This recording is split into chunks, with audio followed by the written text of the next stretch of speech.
So we're going to start off today down on our back.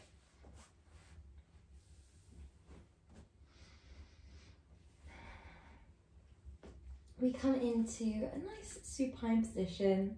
Your legs are going to be outstretched, so just making sure that you have enough room in front of you to comfortably outstretch your legs and enough room behind you to either fully extend your arms, or you can hold the opposing elbow, making a little frame for your head and allowing a little bit of a hanging back of the elbows.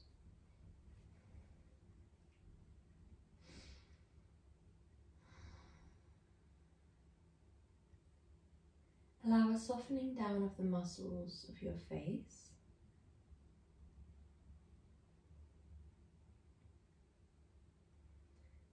Allow a melting down of the shoulders, the arms, even if they're in this square position where the fingers might feel like they need to grip and hold on, just allow them to soften, and wherever the arms fall is perfect.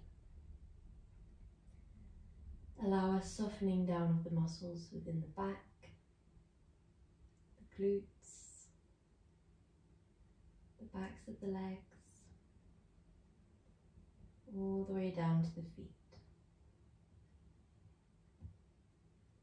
Allow a softening down of the muscles of the front of the torso. This should allow deep, full, complete breaths which flow in and out with ease. We don't need to control the breath or make it a certain length.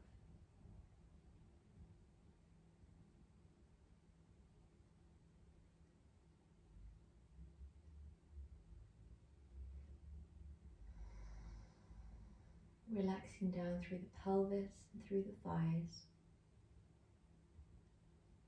all the way down to the toes.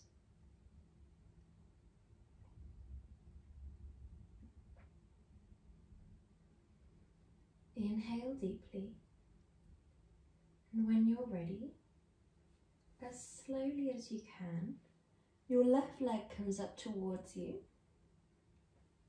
We're going to take our left arm and hook the biggest toe or the outer foot, or if both of those are out of reach, take both hands and interlace behind the back of the thigh. So you could leave that right arm back. You could draw that right arm out to the side. You could have it down by your side. Just do whatever feels right for you here.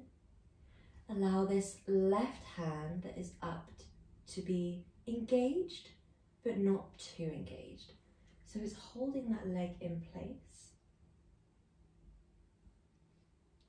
Allow a relaxing down of your shoulders, of the back body, of the forehead, the cheeks and the jaw.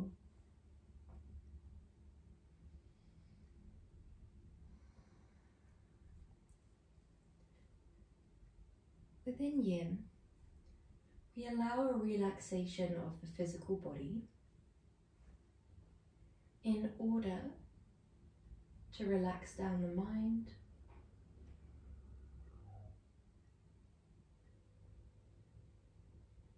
to signal to the nervous system that it's safe to begin to relax, restore, switching into that rest and digest mode.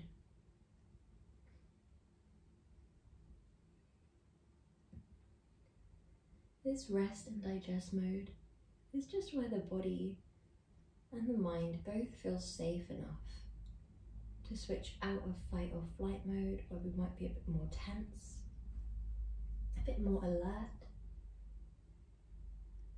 and it begins to restore and recover. Processes that might have stopped begin to start again, such as the digestion, certain parts of the body repairing. So we're just trying to signal to the body and to the mind by coming into stillness with a relaxed breath.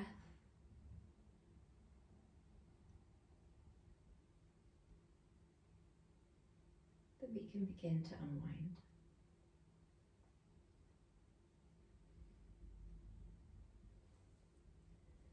We allow ourselves to come into these poses for minutes at a time, for as long as the pose feels comfortable for you, and to go a little bit deeper than we might within a yang pose. We go deeper because we are relaxing down the muscles. In a yang posture, your muscles would be engaged, they would be active, and you'd be working with the muscles, working with the warmth of the body, tapping into that internal heat. But in a yang process, we're thinking more about going deeper into the yin tissues of the body. We soften down the muscles in order to focus on the range of motion of the joints, the strength of the bones, the strength, length and lubrication of these deep areas. When you're feeling ready, as slowly as you can, we draw this right leg in towards you. We're going to swap sides, but we're going to do this as slowly as you can. So you might draw that left leg down and just leave it there, and this could be your happy baby. You might feel comfortable to slide that leg long, but we would move very, very slowly if we do move that leg long. We place no pressure on the left and right sides to look similar or feel similar. Each moment in yin is completely individual, independent from the other poses, but also from what we've done before. We have no expectation of our body in yin. We just accept exactly where we're at in the moment. Your left arm can be back, be out to the side or down if you'd like a little bit more focus on the heart and lung meridians. The meridian system runs deep through the body. It's derived from traditional Chinese medicine theories that prana or life force, or qi, however you choose to refer to this energy that flows through us, that is meant to carry life, is going through these tiny channels, these tiny ley lines within your body. Yin, very similarly to reflexology or to acupuncture, is thought to work with the meridian system. Certain poses are believed to place a pressure, compression, a stimulation on certain ley lines in order to temporarily block or encourage energy through that area.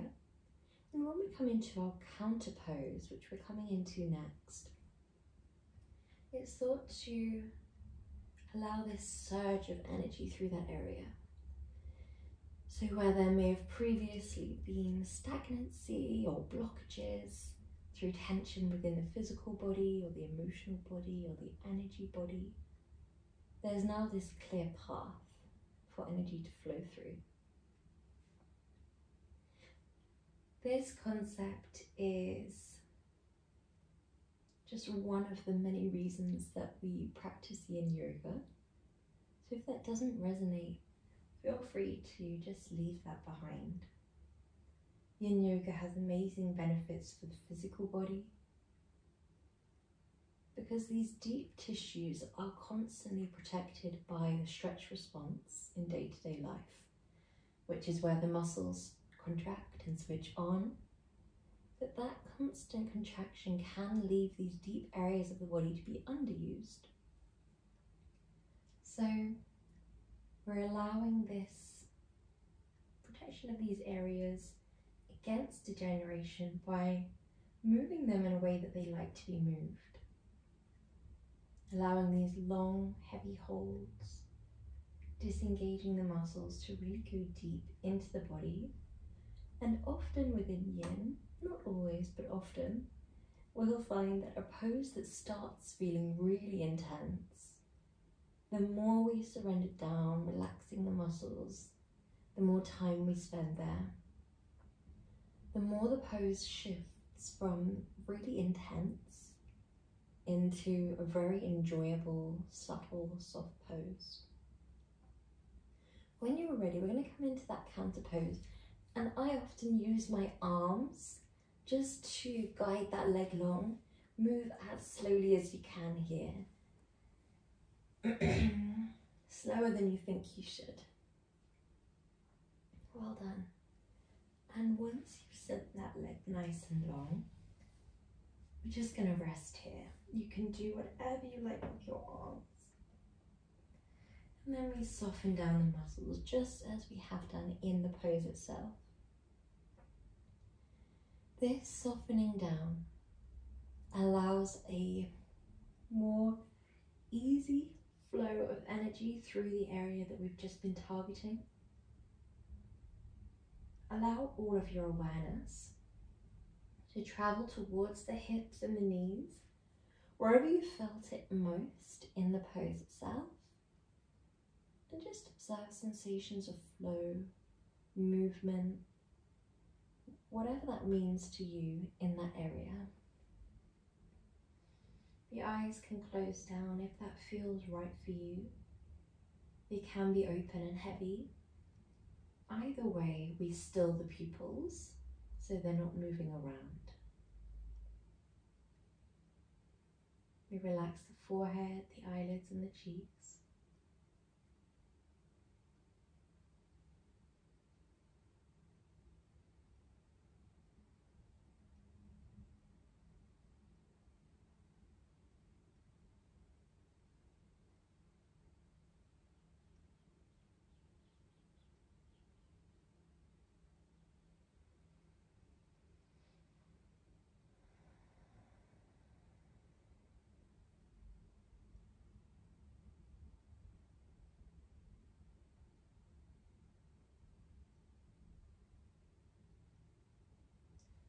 When you're feeling ready, as slowly as you can, we're going to guide the legs together.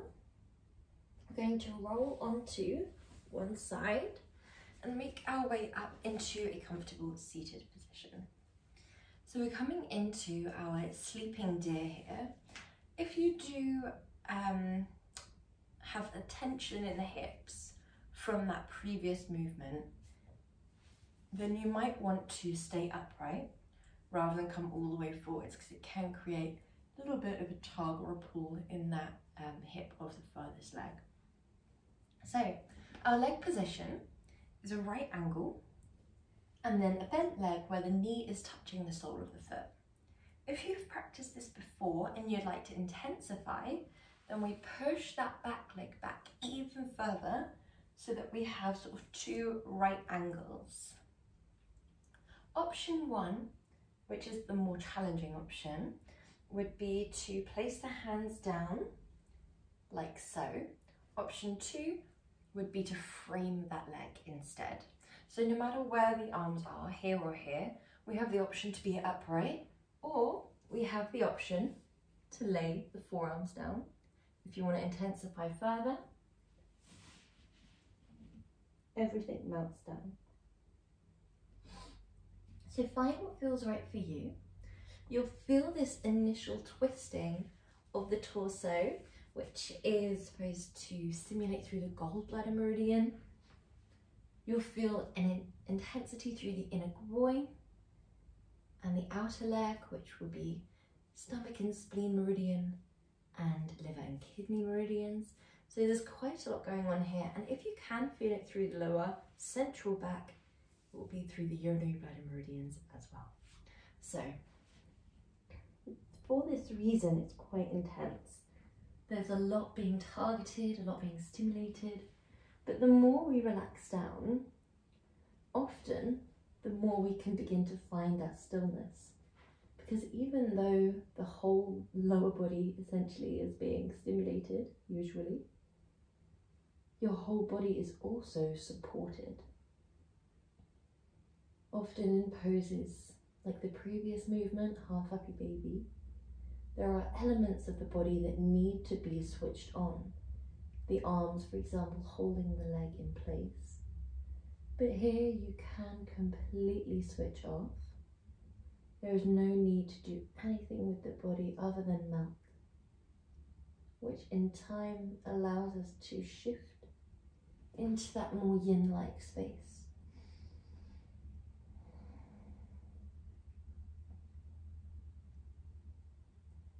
The more we relax down with the body, the more we allow the muscles to melt, the easier it becomes to shift into that yin-like essence within our energy body, our mind, our emotional body.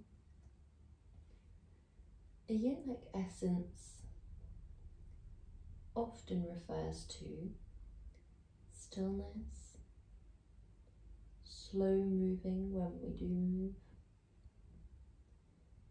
Yin is relative depending on what you're looking at.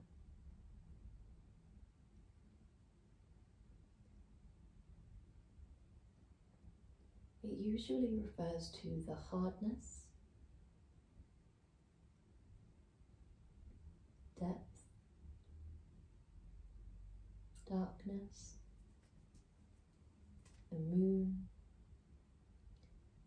a feminine energy, allowing, accepting.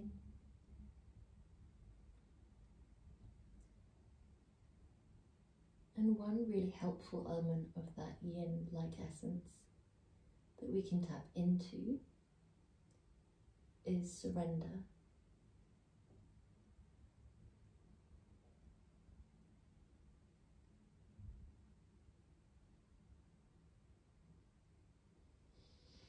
The more we surrender with gravity, surrender to the pose,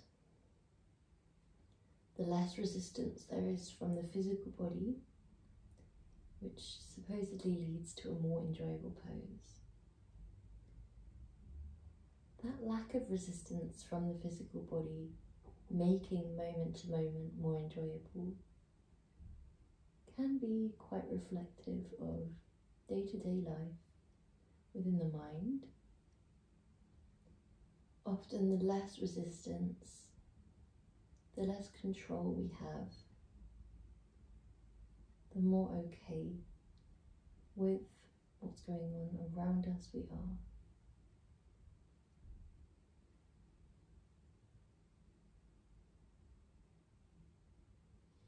When we're feeling ready,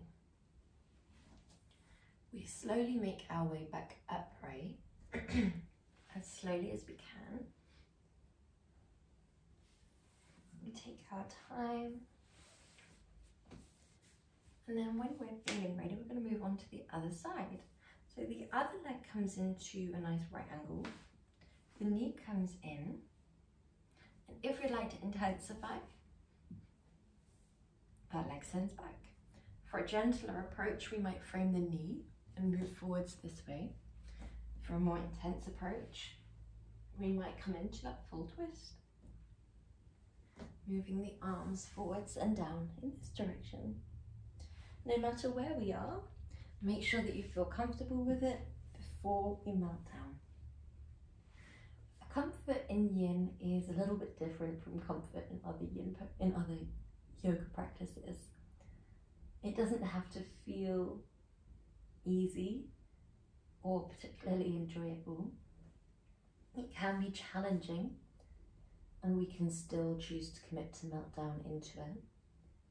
The difference is we want to ensure it's free from pain. You can still allow yourself to commit to a pose. If you feel this deep, deep stretching in an area, if at first it feels quite intense, but then begins to melt down, and that lack of movement that we have in yin, it doesn't mean that we need to commit to complete stillness without moving no matter what. It only means that once you've found your edge, the point that gravity lowers you down to, which is free from pain. It might be accompanied by intense sensations of stretch. That's when we commit to stillness. If it stops feeling right for you, we absolutely move. If we haven't quite found our edge, we allow ourselves to move until we do. There is no right or wrong in yin. So some poses, if we just can't find that feeling that we seek that week, then we absolutely allow ourselves to move slowly until we do.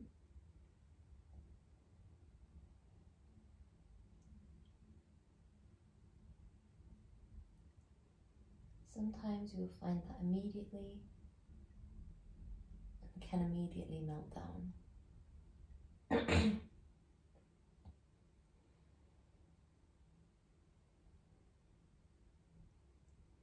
It's thought that when the mind is a little bit sad, the body can begin to move slower. When the mind is anxious, the body can become a little bit more jittery. When the mind is stressed, the body becomes tense. So we're just taking what we understand about that interconnectivity between the mind and the body, and taking what we can control. We purposefully relax the body, releasing the tension from the muscles, taking away that jitteriness by just stilling ourselves.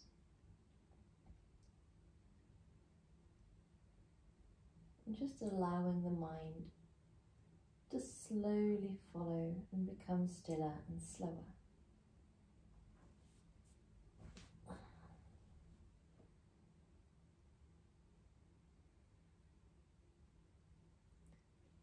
We do this to simply balance out the yang energy, which is usually very prevalent in our lives, often in day-to-day life, being on the go, being productive and proactive.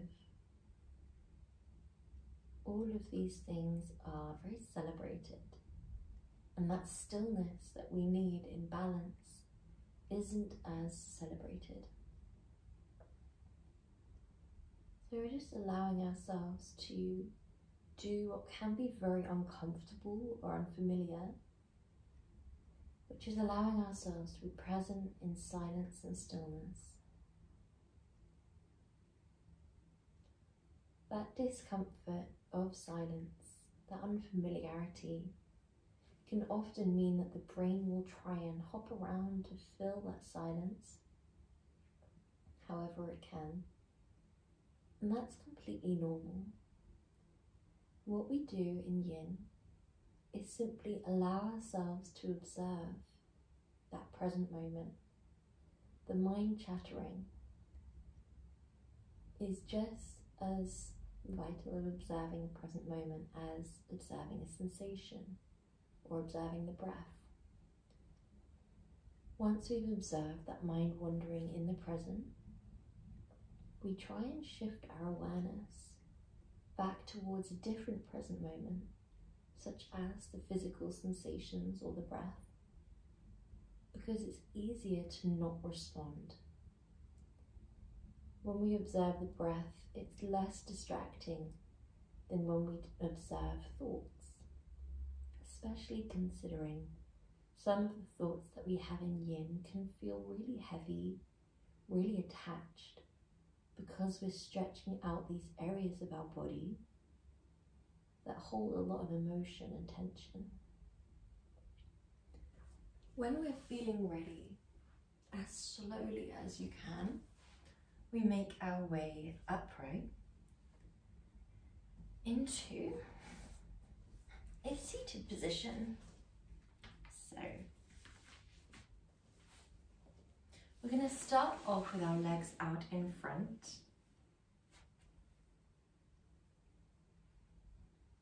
We're going to walk our hands upright so the palms shine up, down the base of the legs. Relax down through the eyes, the jaw. You can absolutely have your arms down by your side. Some people just prefer them being on top, so do what feels right for you. If you would like more of a restorative practice as opposed to a yin practice, you can absolutely grab a pillow or a bolster and lay it down here and cuddle it, whatever feels right for you.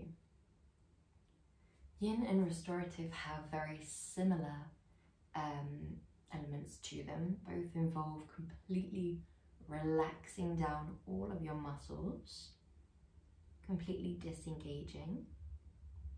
Both of them involve coming into stillness and slowness. Both are working with the meridian system.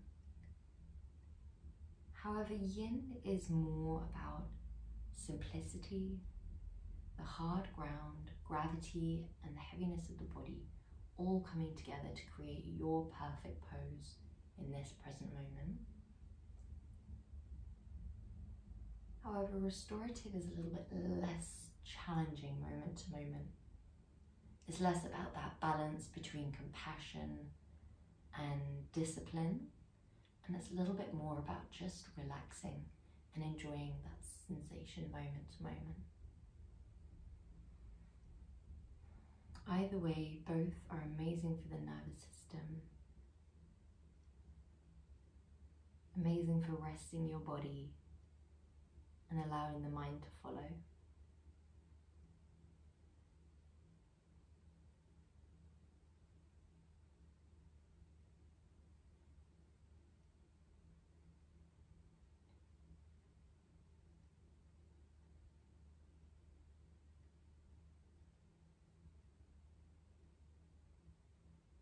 If it feels right for you to drop your head forwards and down, you absolutely can. This can often really intensify the sensations through the entirety of the back body.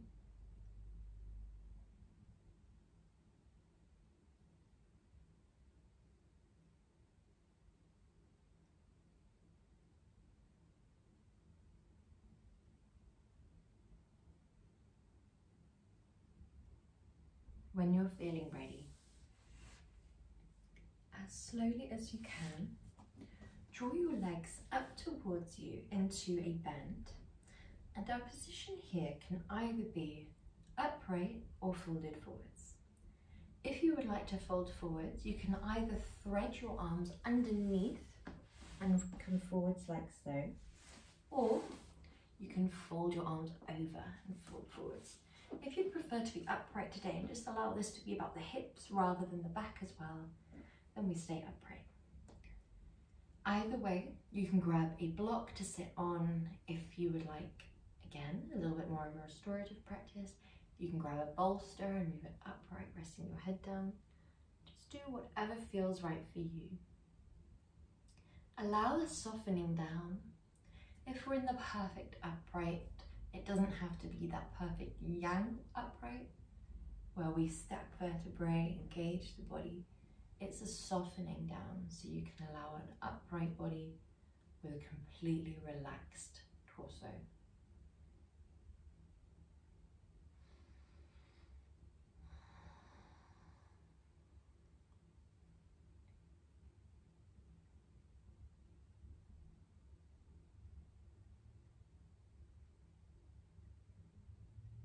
Observe what you can feel and where.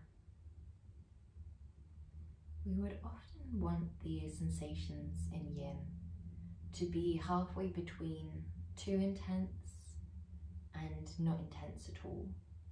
So if it feels really gentle, you might just slowly deepen. If it feels so intense that all you can think about is when the pose will end, you might de-intensify, becoming a bit more upright, or by propping the knees up on blankets or bolsters. When it's too gentle, it's quite easy for the mind to wander. We don't have that present moment sensation to keep drawing us back to present. The mind can wander for all sorts of reasons in yin. Sometimes because we're tapping into these areas of tension, sometimes because the mind is not comfortable with that unfamiliar silence.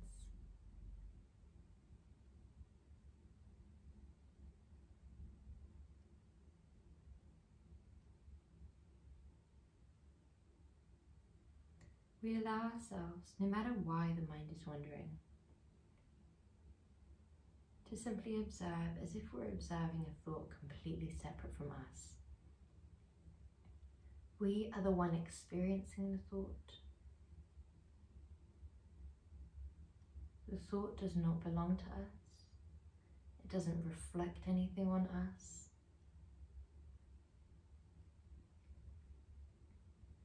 When we allow ourselves to observe from that space of non-attachment, each thought becomes a little bit more equal in weight.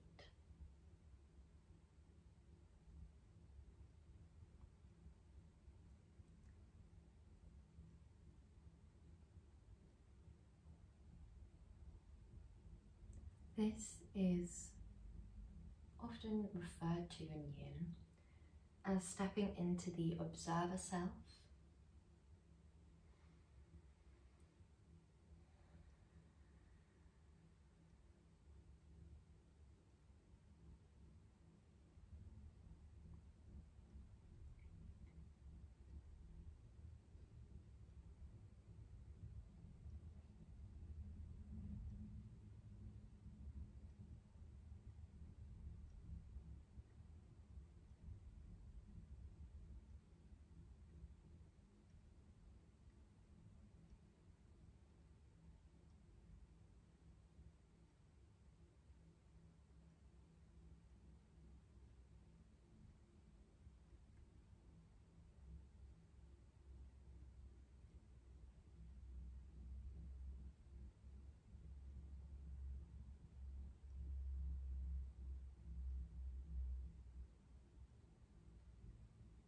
Here for 2 more breaths.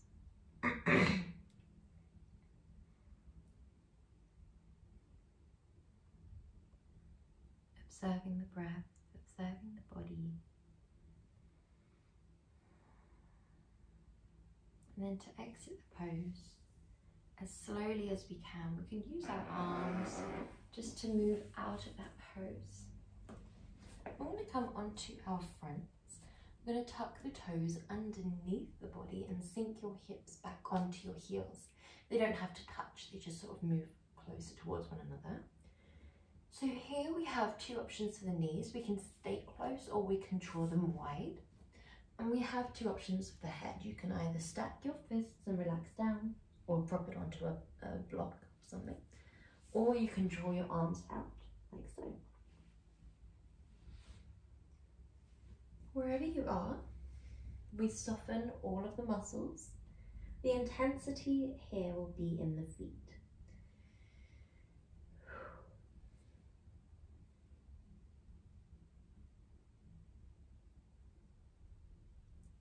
It's thought that the meridian body that we work with, that 6 of the lower body meridians start and end in the feet, 5 specifically in the toes. So here we're just stimulating and stretching through 5 of the lower body meridians, and then just a little bit through 1, which is in the middle of the arch of the foot.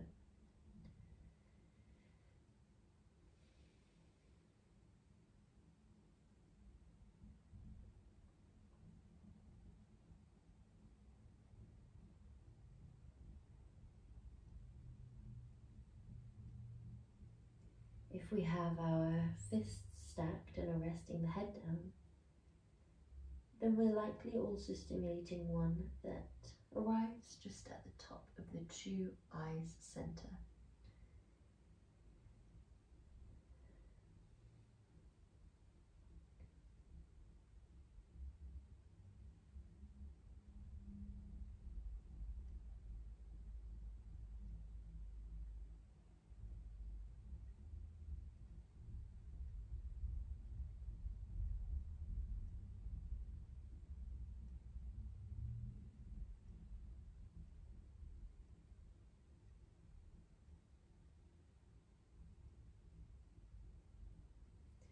If you notice your feet begin to switch on and resist the pose, allow that gentle relaxation for your last few breaths here.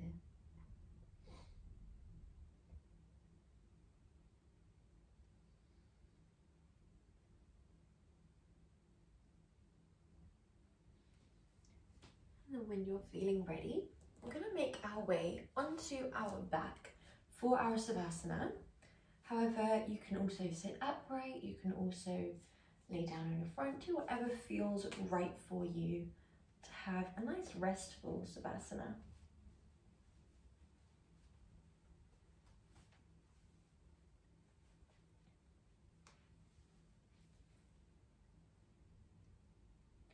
Once you've found your way there, release and relax your entire body.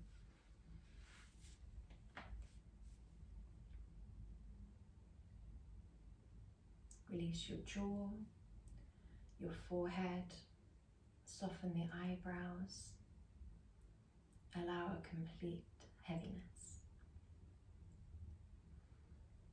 Every inhale allows you to feel a little bit lighter.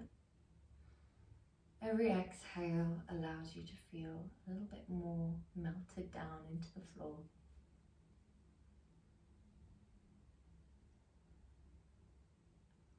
Yin is not about controlling the breath, controlling the thoughts.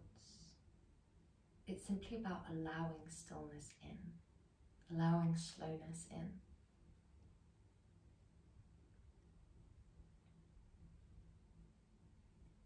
How that looks might differ day to day, practice to practice.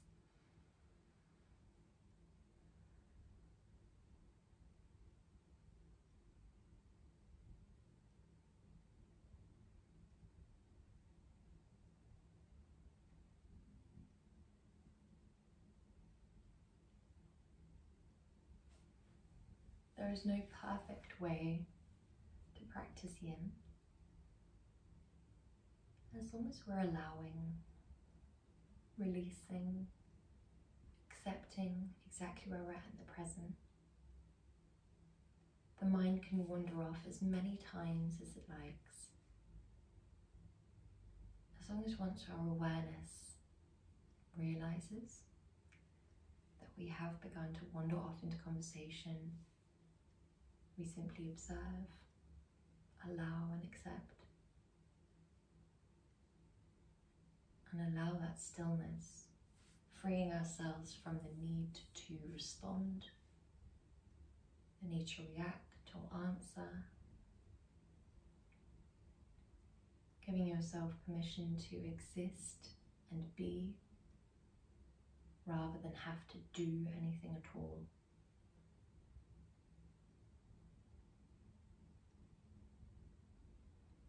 Some days this will be harder than others.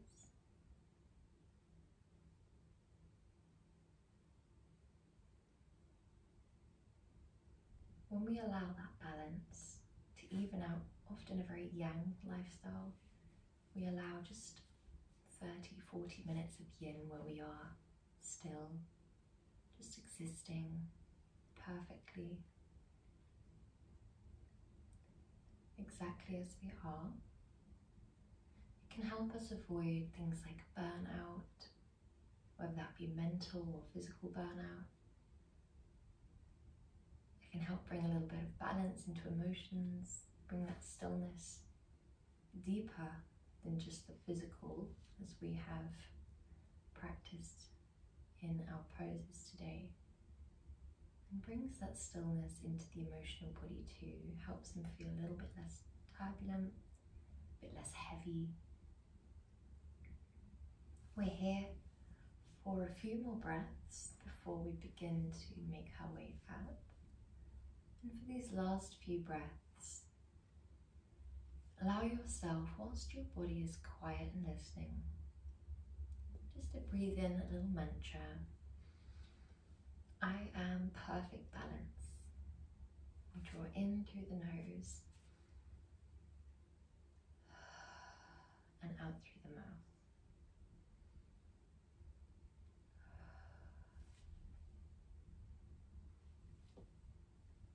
Well done. When you're feeling ready, begin to bring movement into your fingers and your toes and begin to make your way up into a comfortable seat.